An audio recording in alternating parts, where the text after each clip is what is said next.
Hello friends, कैसे हैं आप सभी। आई होप अच्छे होंगे और आशा करती हूँ कि सभी अपनी तैयारी भी अच्छे से कर रहे होंगे। जैसा आप सभी जानते हैं कि हाल फिलहाल में एक मामला गरमाया हुआ है जो कि दिल्ली हाई कोर्ट के जस्टिस यानी कि जस्टिस यशवंत वर्मा को लेकर के है कि 14 मार्च की मध्यरात्रि उनके घर में जो स्टोर रूम में आग लगी, जहाँ पर अब जले 500 के नोट मिले हैं। तो उसी चीज़ को लेकर जैसा आप सभी जानते हैं कि भारतीय संविधान में किसी भी न्यायाधीश को पद से हटाने की जो पोस्ट है, यानी कि पद से हटाने से मतलब है कि जो सुप्रीम कोर्ट या हाई कोर्ट के जजेस होते हैं उनको पोस्ट से हटाने के लिए आपके दो ही ग्राउंड्स हैं, यानी कि सिद्ध, कदाचार और असमर्थता। और यहाँ पर जो मेन आपके आर्टिकल्स हैं वो हैं 124(4) यानी कि 124 का क्लॉज 4 और 218 यानी कि 124 का क्लॉज 4 जो है सुप्रीम कोर्ट के जजेस के बारे में प्रावधान करता है, और जो 218 वो हाई कोर्ट के जजेस के बारे में प्रावधान करता है। तो वो तो मेनली प्रोसीजर है इम्पीचमेंट का, जिसके माध्यम से जो है आपका संविधान के अकॉर्डिंग हटाया जाता है। बट यहाँ पर जो आज हम प्रोसीजर लेकर आए हैं वो है इन हाउस इंक्वायरी, यानी कि जो कि किसी भी जस्टिस को उसके पोस्ट से हटाने के लिए जो सीजीआई होते हैं, चीफ जस्टिस होते हैं, उनके द्वारा अपनाई जाती है। तो यहाँ पर आप देख पा रहे होंगे कि सीजीआई संजीव खन्ना ने दिल्ली हाई कोर्ट के न्यायाधीश जस्टिस यशवंत वर्मा के आचरण की जांच के लिए 3 सदस्यीय इन हाउस इंक्वायरी शुरू की है। ये 3 सदस्य हैं, इसमें कौन कौन है देखिए। इस जांच समिति में पंजाब और हरियाणा हाई कोर्ट के मुख्य न्यायाधीश justice seal Nagu, Himachal Pradesh high court के मुख्य न्यायाधीश जस्टिस जीएस संधवाला और कर्नाटक हाई कोर्ट के जस्टिस अनुसी ब्राह्मण यहाँ पर देखिए इसमें शामिल है। आगे बताते हैं हम आपको। सबसे पहले थोड़ा सा हम आपको यहाँ पर कॉन्स्टिट्यूशनल यहाँ पर इसका बैकग्राउंड दिखा दें कि अगर कॉन्स्टिट्यूशन के अकॉर्डिंग किसी भी जस्टिस को, चाहे वो सुप्रीम कोर्ट का हो चाहे हाई कोर्ट का हो, उसकी पोस्ट से कैसे हटाया जा सकता है, उसके पश्चात बताएंगे कि इन हाउस इंक्वायरी के अंतर्गत कैसे हटाया जा सकता है। तो यहाँ पर अगर हम भारतीय संवैधानिक पृष्ठभूमि की बात करें तो आर्टिकल 124 का क्लॉज 4 जो हमने अभी आपको बताया था, और अनुच्छेद 218 यानी कि 124 का क्लॉज 4 जो सुप्रीम कोर्ट के जजेस के बारे में बात करता है, और अनुच्छेद 218 जो कि हाई कोर्ट के जजेस के बारे में बात करता है। किसी भी न्यायाधीश को सिद्ध कदाचार यानी कि प्रूव्ड मिसबिहेवियर या अयोग्यता, इनकैपेसिटी के आधार पर संसद द्वारा महाभियोग के माध्यम से हटाया जाता है। यानी कि ये जो जस्टिस न्यायाधीशों के अगेंस्ट जो पार्लियामेंट में इम्पीचमेंट का प्रोसीजर चलाया जाएगा, वो आप किसी भी सदन में ला सकते हैं, किसी भी आइदर हाउस में ला सकते हैं, चाहे वो लोकसभा हो चाहे राज्यसभा हो। बट अगर आप लोकसभा में लाएंगे तो 100 सदस्यों की वहाँ पर स्वीकृति आवश्यक है, और अगर राज्यसभा में लाएंगे तो 50 की स्वीकृति आवश्यक है। यानी कि कुल जो उनके सदन के सदस्य हैं उनके 50% से अधिक की स्वीकृति आवश्यक है। और उसके बाद वो जो प्रस्ताव है लास्ट में जांच के बाद वो 2/3 जो उपस्थित और मतदान करने वाले मेंबर्स होते हैं उनके 2/3 मेजोरिटी से पास होना चाहिए। अगर ऐसा हो जाता है दोनों सदनों के द्वारा, ये दोनों सदनों के लिए जरूरी है ध्यान रखना। उसके पश्चात जब मतदान हो जाता है तो फिर राष्ट्रपति के पास मामला जाता है, राष्ट्रपति औपचारिक रूप से हटाने का आदेश दे देते हैं। ये तो है हमारा कॉन्स्टिट्यूशन के अकॉर्डिंग। बट यहाँ पर जो जस्टिस यशवंत वर्मा के अगेंस्ट जो प्रोसेस चल रहा है वो है इन हाउस इंक्वायरी। तो ये देखते हैं कि इन हाउस इंक्वायरी पूरी तरीके से क्या होता है। इन हाउस इंक्वायरी महाभियोग प्रक्रिया से अलग है देखिए, और इसमें जो चीफ जस्टिस ऑफ इंडिया है या हाई कोर्ट की जो चीफ जस्टिस है वो इसे शुरू कर सकते हैं। यानी कि किसी भी यानी कि पार्लियामेंट के किसी भी हाउस की आवश्यकता नहीं है इस प्रोसीजर के लिए, इसे आपके जो जस्टिस होते हैं वो इसको शुरू कर सकते हैं। इसमें क्या किया जाता है, ये प्रोसीजर है ये आपके इम्पीचमेंट से बिल्कुल अलग होता है। और यहाँ पर ये जो आपकी प्रणाली है इन हाउस इंक्वायरी, इसकी शुरुआत जो की गई थी वो 1995 में बॉम्बे हाई कोर्ट के जो उस समय के तत्कालीन मुख्य न्यायाधीश AM भट्टाचार्य के मामले के बाद हुई थी।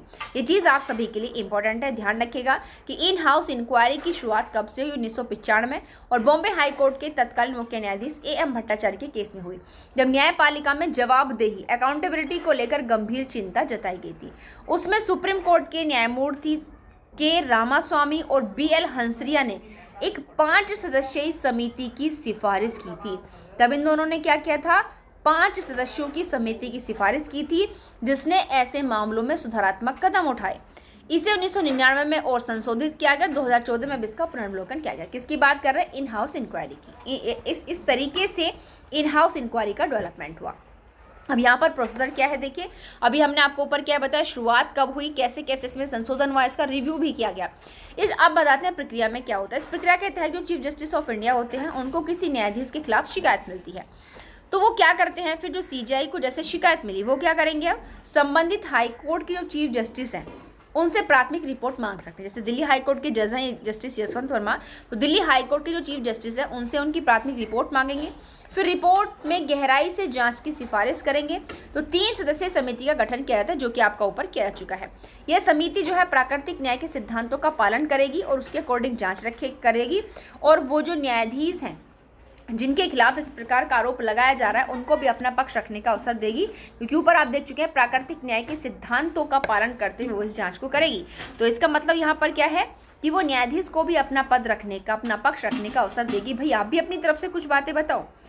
जब ये सारी जांच, इनके 3 सदस्यीय समिति की जांच कंप्लीट हो जाती है, उस न्यायाधीश को भी अपना पक्ष रखने का अवसर दे दिया जाता है। उसके पश्चात जब जांच कंप्लीट हो जाती है तो वो जो समिति है वो अपनी रिपोर्ट चीफ जस्टिस को सौंपेगी, जिसमें यह बताया जाता है कि आरोपों में दम है या नहीं। यानी कि वो कमेटी अपनी जांच सीजीआई को सौंपेगी और उसको ये बताएगी कि उन्होंने जो जांच की है कि इस जांच में उनके अगेंस्ट कोई प्रूफ मिले हैं या नहीं मिले, सारी बातें बताएगी। और क्या यह न्यायाधीश को हटाने की प्रक्रिया शुरू करने लायक है, यानी कि जांच में उनको जो भी चीज़ें मिली हैं, क्या उन चीज़ों के आधार पर आप न्यायाधीश को पद से हटाने का प्रोसेस शुरू कर सकते हैं। ये जांच के पश्चात वो कमेटी सीजीआई को बताएगी। अगर आरोप गंभीर हैं तो सीजीआई क्या करेंगे, न्यायाधीश को इस्तीफा देने या स्वैच्छिक सेवानिवृत्ति की सलाह दे सकते हैं। जब जांच कमेटी यह पाती है कि भाई इनके अगेंस्ट जो आरोप लगे हैं, गंभीर आरोप, वो वास्तव में सही हैं, तो सीजीआई न्यायाधीश से कहेंगे कि भाई या तो आप खुद अपने आप रिजाइन कर दो या फिर आप अपना स्वैच्छिक सेवानिवृत्ति ले लो। ये 2 एडवाइस उनको दी जाएंगी, ताकि क्योंकि इम्पीचमेंट अगर लगाया जाता है तो आप लोग जानते हो कि अगर पार्लियामेंट के अंदर किसी भी न्यायाधीश को उनके पद से हटाने के लिए इम्पीचमेंट लगाया गया तो इससे न्यायपालिका धूमिल हो सकती है, इसलिए इम्पीचमेंट से अलग यह प्रोसीजर अपनाया जाता है। तो ये कंडीशन वो सलाह उनको देंगे। अगर वो न्यायाधीश इससे इनकार कर देते हैं तो फिर मामला प्रधानमंत्री और राष्ट्रपति के पास जाता है। यानी कि भाई या तो आप बिल्कुल अपनी इच्छा से ये कंडीशन कर लो, भाई इस्तीफा दे दो, रिजाइन दे दो इस पद से, या फिर आप स्वैच्छिक रिटायरमेंट ले लो। अगर आप नहीं ले रहे तो फिर मामला आपका एग्जीक्यूटिव में पहुंच जाएगा। अब यहाँ पर वर्तमान समय में अगर हम इसको जोड़कर देखें, जस्टिस यशवंत वर्मा के केस में भी जो सीजीआई संजीव खन्ना जी हैं, उन्होंने दिल्ली हाई कोर्ट के जो चीफ जस्टिस हैं देवेंद्र कुमार उपाध्याय, उनको निर्देश दिया कि जांच पूरी होने तक जस्टिस वर्मा को कोई भी जुडिशियल वर्क नहीं सौंपा जाएगा। क्यों? क्योंकि उनकी पोस्ट से तो हम तुरंत सस्पेंड नहीं कर सकते पूरे प्रोसीजर के पश्चात, बट आप उन्हें कोई भी जुडिशियल वर्क नहीं दोगे। यह जो जस्टिस सीजीआई संजीव खन्ना जी का जो यह डायरेक्शन है, कदम है, वो यह चीज़ दर्शा रहा है कि न्यायपालिका अपनी गरिमा और विश्वसनीयता को बनाए रखने के लिए एक गंभीरता से कार्यवाही कर रही है। ठीक है, और यहाँ पर जस्टिस वर्मा के खिलाफ जो इन हाउस इंक्वायरी है वो यह दर्शाती है कि भारतीय न्यायपालिका के पास अपनी आंतरिक जवाबदेही की प्रणाली मौजूद है। कहने का तात्पर्य क्या है कि अगर किसी भी जज के द्वारा कोई भी कदाचार यानी कि प्रूव्ड मिसबिहेवियर किया जाता है तो पार्लियामेंट का सहारा लेने के अलावा भी उनके पास अपना एक अलग प्रोसेस है, जिसके माध्यम से वो अपनी जुडिशरी के अंदर जो है निष्पक्षता ला सकते हैं। तो जैसे महाभियोग कठोर प्रक्रिया से अलग है, क्योंकि इन हाउस इंक्वायरी जो है वो इम्पीचमेंट से अलग है। इससे यह सुनिश्चित होता है कि न्यायाधीशों के आचरण के मानक कायम रहें और बिना सीधे संसद की प्रक्रिया के अपना नैतिक रूप से उचित कार्रवाई की जा सके। जैसे मैंने आपसे बताया कि इम्पीचमेंट का प्रोसीजर बहुत टफेस्ट है, और अगर ये मामला, क्योंकि आप जानते हैं कि डीपीएसपी भाग 4 के अंतर्गत जो नीति निर्देशक तत्व हैं उनका आर्टिकल 50 वो भी क्या बात करता है कि कार्यपालिका का न्यायपालिका से पृथक्करण, भाई दोनों चीज़ें अलग रहनी चाहिए। तो मेनली अगर इन हाउस इंक्वायरी के माध्यम से किसी भी जस्टिस को हटाना ज़्यादा उचित है, अगर उनके खिलाफ चीज़ें स्पेसिफिक पाई जाती है, गंभीर अपराध सही पाए जाते हैं आरोप।